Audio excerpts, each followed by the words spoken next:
Okay, last time we discussed floating exchange rate system. Floating exchange rate system में हमने बात ये की थी कि when the price of one currency in terms of another is based on or is influenced by or is determined by demand and supply of the currency only, or if it is dependent on the balance of payment position of the country and government is not at all interfering in stabilizing the exchange rate, then that system is referred as floating exchange rate system. I'm repeating, floating exchange rate system is the system when the exchange rate of a currency, when the price of a currency is purely dependent on demand and supply of that currency, or it is purely dependent upon the balance of payment position of the country. आसान अल्फाज में समझाता हूं ये बात. Balance of payment पे dependent किस तरह से है? जाहिर बात है कि बैलेंस ऑफ पेमेंट ही हमें ये बता रहा है कि मुल्क में कितनी फॉरेन करेंसी आ रही है और कितनी फॉरेन करेंसी जा रही है. लेट्स अज्यूम कि वो फॉरेन करेंसी सिर्फ डॉलर है. तो अगर डॉलर का इनफ्लो ज्यादा है बैलेंस ऑफ पेमेंट में डॉलर के आउटफ्लो से, तो इसका मतलब ये होगा कि बैलेंस ऑफ पेमेंट सरप्लस हो रहा है. और डॉलर का इनफ्लो अगर ज्यादा होगा डॉलर के आउटफ्लो से, तो डॉलर की सप्लाई मार्केट में बढ़ जाएगी. और जब डॉलर की सप्लाई मार्केट में बढ़ जाएगी तो उसका नतीजा ये निकलेगा कि डॉलर डिप्रिशिएट होगा और पाक रुपी स्ट्रांग होगा. ठीक है, क्योंकि डॉलर की सप्लाई मार्केट में बढ़ रही है, डॉलर पाकिस्तान में आ ज्यादा रहा है और जा कम रहा है, तो उसका नतीजा ये निकलेगा कि डॉलर की सप्लाई मार्केट में बढ़ जाएगी. और डॉलर की सप्लाई मार्केट में बढ़ जाने की वजह से डॉलर नीचे जाएगा, यानी कि इन टर्म्स ऑफ पाक रुपी वो सस्ता हो जाएगा, जिसका मतलब ये है कि पाक रुपी स्ट्रांग हो रहा है, डॉलर वीक हो रहा है. ठीक है ना. लेकिन अगर इसका ऑपोजिट हो रहा होगा कि बैलेंस ऑफ पेमेंट डेफिसिट में जा रहा होगा, जिसका मतलब है कि we are supplying more of dollars as compare to inflow of dollars, हमारे पास डॉलर्स आ कम रहे हैं और हमारे पास से डॉलर्स जा ज्यादा रहे हैं, तो नतीजा ये निकलेगा कि डॉलर की सप्लाई मार्केट में बढ़ जाएगी और डॉलर की सप्लाई कम हो जाएगी डॉलर की सप्लाई मार्केट में. और जब डॉलर की सप्लाई मार्केट में कम होगी तो डॉलर स्ट्रांग होगा पाक रुपी के अगेंस्ट, जिसका मतलब ये है कि पाक रुपी की वैल्यू नीचे जा रही है और डॉलर स्ट्रांग हो रहा है.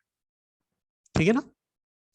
इसी बात को मैं इस तरह से भी कह सकता हूं जरा मुश्किल तरीके से. एक तो तरीका ये है, इसी बात को जरा सा मुश्किल तरीके से करने के लिए मैं आपको याद दिला दूं कि जब भी डॉलर आएगा पाक रुपी की डिमांड क्रिएट होगी और जब भी डॉलर जाएगा पाक रुपी की सप्लाई क्रिएट होगी. क्योंकि जब डॉलर पाकिस्तान में आएगा तो dollar is not a medium of exchange in Pakistan, it is not a legal tender here. तो लोग क्या करेंगे, डॉलर मार्केट में दे के पाक रुपी डिमांड करेंगे, एज अ रिजल्ट पाक रुपी की डिमांड बढ़ेगी. जब भी किसी वजह से भी डॉलर पाकिस्तान में आ रहा है उससे पाक रुपी की डिमांड क्रिएट हो रही है. और जब भी हमें डॉलर्स बाहर पे करने पड़ रहे हैं मुल्क से, तो उसमें यह हो रहा होगा कि हमें पाक रुपी मनी चेंजर्स को दे के डॉलर खरीदना पड़ रहा होगा. तो जब भी डॉलर मुल्क से बाहर जा रहा है, इसका मतलब है पाक करेंसी की सप्लाई करेंसी मार्केट में बढ़ रही है, क्योंकि डॉलर खरीदने के लिए आपको पाक रुपी देना पड़ेगा मनी चेंजर्स की दुकानों पर, और एज अ रिजल्ट पाक रुपी की सप्लाई बढ़ रही होगी. राइट. तो जब भी डॉलर का आउटफ्लो होगा पाक रुपी की सप्लाई बढ़ेगी, जब भी डॉलर का इनफ्लो होगा पाक रुपी की डिमांड बढ़ेगी. तो अब अगर डॉलर आ ज्यादा रहा है और जा कम रहा है, तो इसका मतलब है कि डॉलर की डिमांड ज्यादा है, सप्लाई कम है. ठीक है, आई एम रिपीटिंग कि अगर डॉलर आ ज्यादा रहा है और जा कम रहा है, इसका मतलब है कि पाक रुपी की डिमांड ज्यादा है और सप्लाई कम है, तो पाक रुपी स्ट्रांग होना शुरू हो जाएगा. लेकिन अगर बैलेंस ऑफ पेमेंट में डेफिसिट है, तो इसका मतलब यह है कि डॉलर जा ज्यादा रहा है और आ कम रहा है, इसका मतलब है कि पाक रुपी की डिमांड कम है, सप्लाई ज्यादा है, और उसकी वजह से एक्सचेंज रेट नीचे जाने लगेगा. तो माइंड इट कि जब भी किसी करेंसी का rate purely demand and supply पर डिपेंड कर रहा हो या बैलेंस ऑफ पेमेंट पोजीशन पर डिपेंड कर रहा हो, तो उसका मतलब यह है कि वो फ्लोटिंग एक्सचेंज रेट सिस्टम है। ठीक है, आई होप के पॉइंट आपको क्लियर हो गया होगा। मैंने फ्लोटिंग एक्सचेंज रेट का रीकैप कर दिया आपके सामने कंप्लीट। फिर हम आ जाते हैं फिक्स एक्सचेंज रेट सिस्टम पर। लेकिन उसके लिए हम पहले से ये बात करते हैं कि फिक्स एक्सचेंज रेट की जरूरत हमें पड़ती क्यों है। तो माइंड रेट के मसला यह है कि जब हम एक्सचेंज रेट को फ्लोटिंग पर छोड़ते हैं तो उसका नतीजा ये निकलता है कि एक्सचेंज रेट बहुत ज्यादा फ्लक्चुएट होता है, क्योंकि डेली बेसिस पर किसी भी कंट्री में इनफ्लोस कभी बढ़ रहे हैं कभी कम हो रहे हैं, आउटफ्लोस कभी कम हो रहे हैं कभी बढ़ रहे हैं। ठीक है ना, आई मीन टू से कि बैलेंस ऑफ पेमेंट्स में कभी डॉलर्स आ ज्यादा रहे कभी जा ज्यादा रहे। ठीक है, तो रोज के हिसाब से पाक रुपी की डिमांड एंड सप्लाई पर इंपैक्ट आ रहा होगा और पाक रुपी रोज के हिसाब से फ्लक्चुएट कर रहा होगा। और खास तौर पर पाकिस्तान के केस में जो बैलेंस ऑफ पेमेंट पोजीशन है वो काफी अनसर्टेन रहती है, तो एक्सचेंज रेट बहुत ज्यादा अचानक नीचे जाना शुरू कर देगा या बहुत ज्यादा अचानक ऊपर जाना शुरू कर देगा। तो उसमें प्रॉब्लम यह है कि जब एक्सचेंज रेट स्टेबल नहीं होगा तो इंटरनेशनल ट्रेडर्स जो हैं वो ऑब्वियसली उनके लिए काफी अनसर्टेनिटी डेवलप हो जाएगी और उनके लिए ये डिसीजन मुश्किल हो जाएगा कि कब वो एक्सपोर्ट करें और कब वो इंपोर्ट करें। मिसाल के तौर पर अगर आपको इंपोर्ट का डिसीजन लेना है और अभी डॉलर कंपैरेटिवली सस्ता है और जिस वक्त पेमेंट का टाइम आया डॉलर महंगा हो गया, तो ऑब्वियसली आपको प्रॉब्लम्स हो जाएंगे। ये और बात है कि उसके लिए हम फॉरवर्ड रेट स्पॉट रेट वगैरह की बात करते हैं, लेकिन जाहिर बात है कि वो उसमें मैं उसको डिस्कस नहीं करूंगा। और उसके बावजूद अनसर्टेनिटी कम नहीं होती। ठीक है, इसलिए फ्लोटिंग एक्सचेंज रेट अक्सर अडॉप्ट नहीं किया जाता और हम फिक्स एक्सचेंज रेट की बात करते हैं फिर। और फिक्स एक्सचेंज रेट का मतलब ये होता है कि गवर्नमेंट एक सर्टेन रेट पर एक्सचेंज रेट को पैग कर रही है। PEG, peg. पैग उर्दू में कहते हैं बड़े से कील को।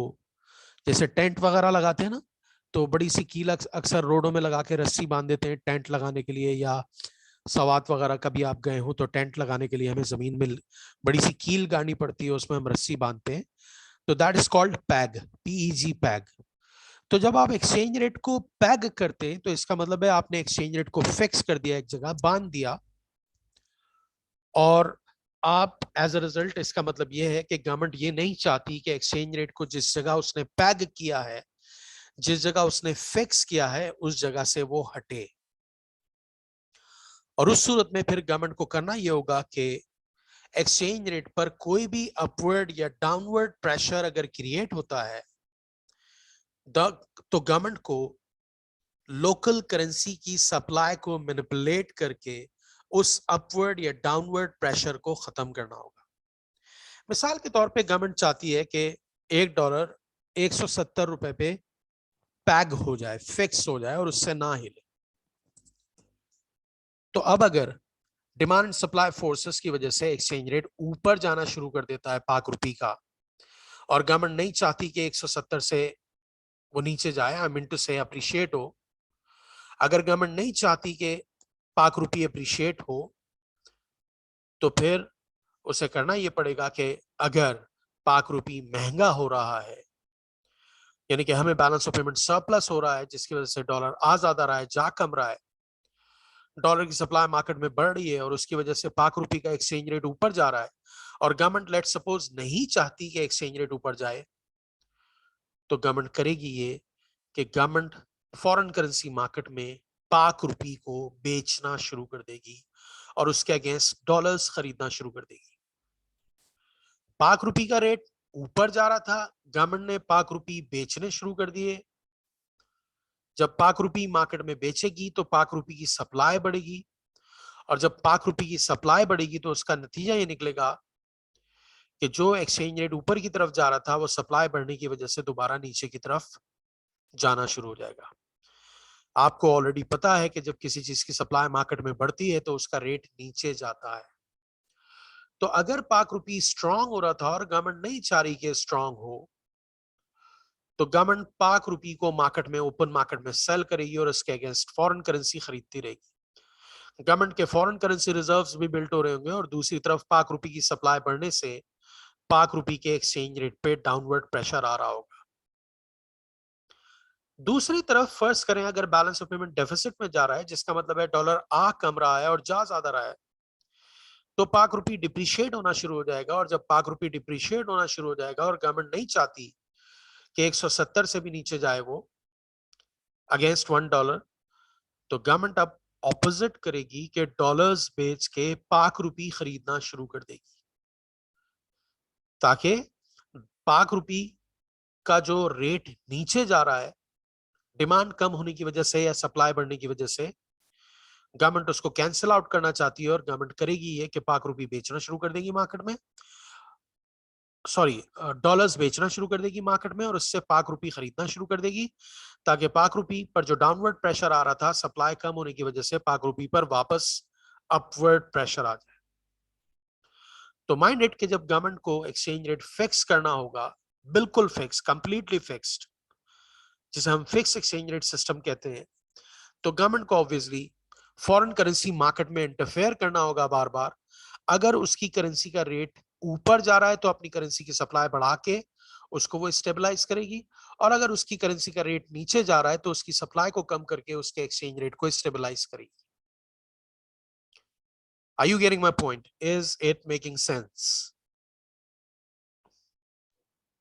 Yes, Okay.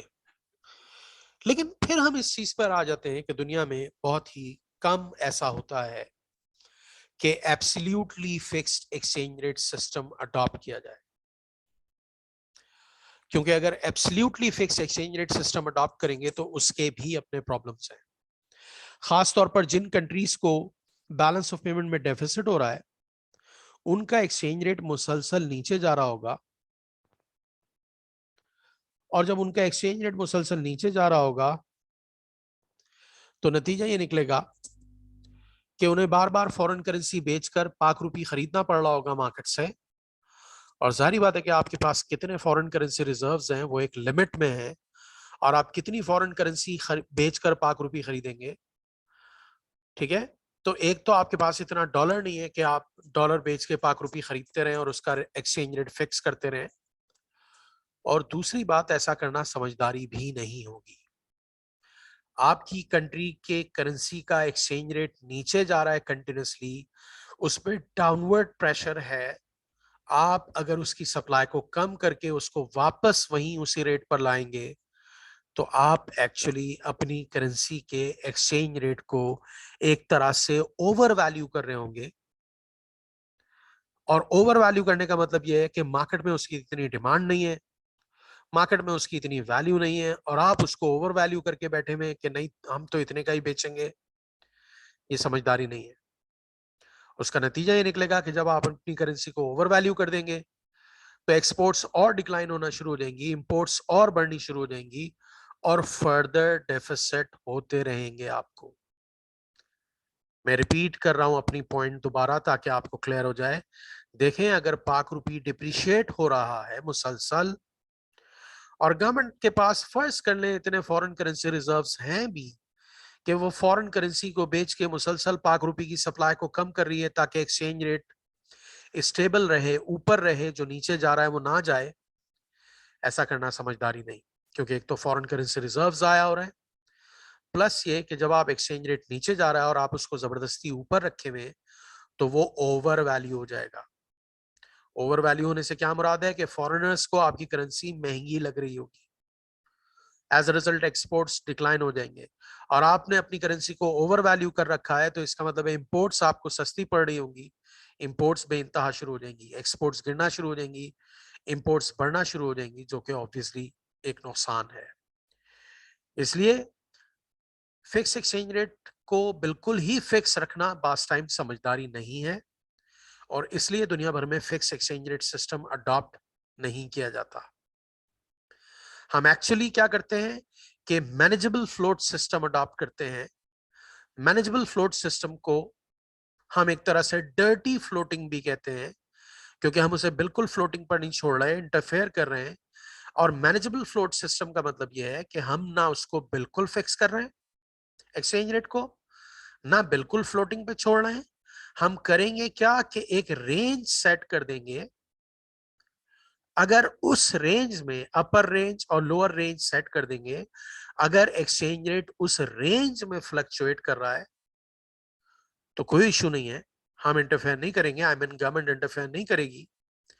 लेकिन अगर उस रेंज से बिलो या बियॉन्ड जा रहा है वो, तो गवर्नमेंट इंटरफेयर करेगी। मिसाल के तौर पर गवर्नमेंट ने एक्सचेंज रेट को की रेंज सेट कर दी कि जी 168 रुपीज से लेके 172 तक अगर फ्लक्चुएट होगा डॉलर की प्राइस, तो गवर्नमेंट इंटरफेयर नहीं करेगी। 168 से 172 तक गवर्नमेंट ने फिक्स कर दिया कि इस रेंज में अगर एक्सचेंज रेट फ्लक्चुएट करेगा तो गवर्नमेंट इंटरफेयर नहीं करेगी। फॉर एग्जाम्पल अगर 168 पे चला जाता है गवर्नमेंट इंटरफेयर नहीं करेगी, 169 पे चला जाता है गवर्नमेंट इंटरफेयर नहीं करेगी, 170 पे चला जाता है गवर्नमेंट इंटरफेयर नहीं करेगी, 171 पे चला जाता है गवर्नमेंट इंटरफेयर नहीं करेगी, 172 पर चला जाता है गवर्नमेंट इंटरफेयर नहीं करेगी, क्योंकि गवर्नमेंट ने रेंज सेट कर रखी है 168 से 172 तक। लेकिन अगर जैसे ही एक्सचेंज रेट 168 पे आया डॉलर पाक रुपी के अगेंस्ट या 173 पे गया, तो क्योंकि अब एक्सचेंज रेट बियॉन्ड या बिलो चला गया है रेंज से, अब गवर्नमेंट इंटरफेयर करेगी।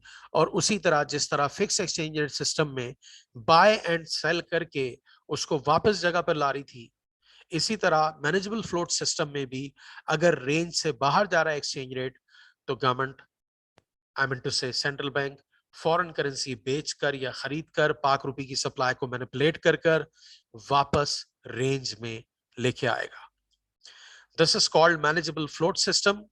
और दुनिया भर में ज्यादातर मैनेजेबल फ्लोट सिस्टम ही अडॉप्ट किया जाता है, क्योंकि एक्सचेंज रेट को बिल्कुल फिक्स कर देना के लिए एक तो रिजर्व चाहिए, प्लस ये कि वो या तो ओवर वैल्यू हो जाएगा आपका एक्सचेंज रेट या अंडर वैल्यू आ जाएगा।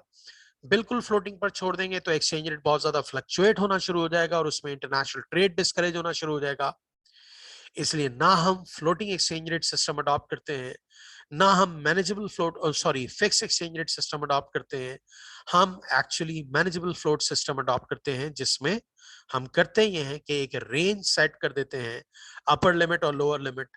अगर उस रेंज के with in exchange rate fluctuate कर रहा है तो government would not interfere, but if it is fluctuating beyond that, government would interfere and would either buy foreign currency or would either sell foreign currency and would stabilize the exchange rate within the range. G, please tell me if it is clear or not.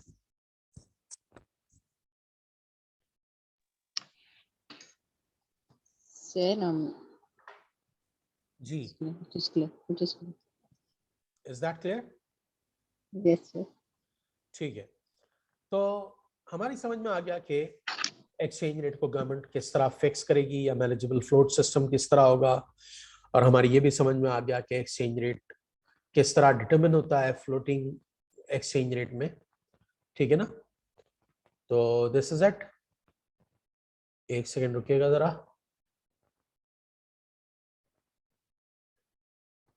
Okay ji, I hope कि सबकी समझ में आ गया होगा कि exchange rate किस तरह set हो रहा था मार्केट में, या गवर्नमेंट किस तरह फिक्स कर रही होती है, या मैनेजेबल फ्लोट सिस्टम क्या है।